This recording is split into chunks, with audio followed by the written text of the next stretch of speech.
What is the American symphonic sound? Well, some people would say it's embodied in the music of Aaron Copland.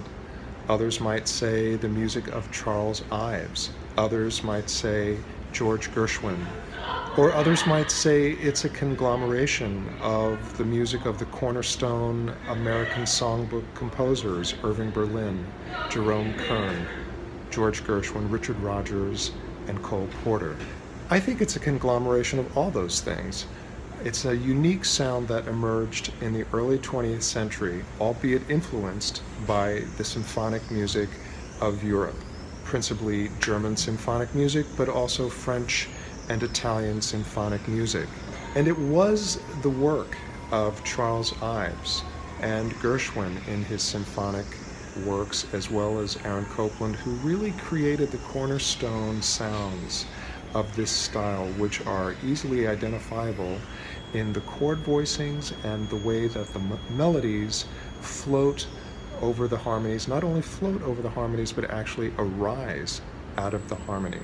And in Copland's case, I think it's also his unique style of orchestration that gave the sound its particular resonance. We're very lucky in the United States that there is such an enormous body of American symphonic music.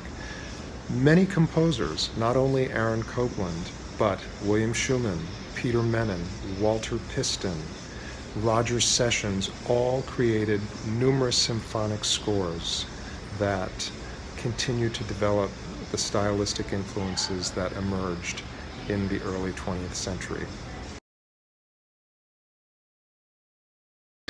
Here's the list of composers: Aaron Copland, Peter Menon, William Schumann, David Diamond, Walter Piston, Roger Sessions, Roy Harris, and yes, we'll include George Gershwin, who was known principally as a theater composer. All of these composers, the works of these men, enormous numbers of works, many of those composers composed at least 9 symphonies or more, just like the Beethoven Magic Number 9.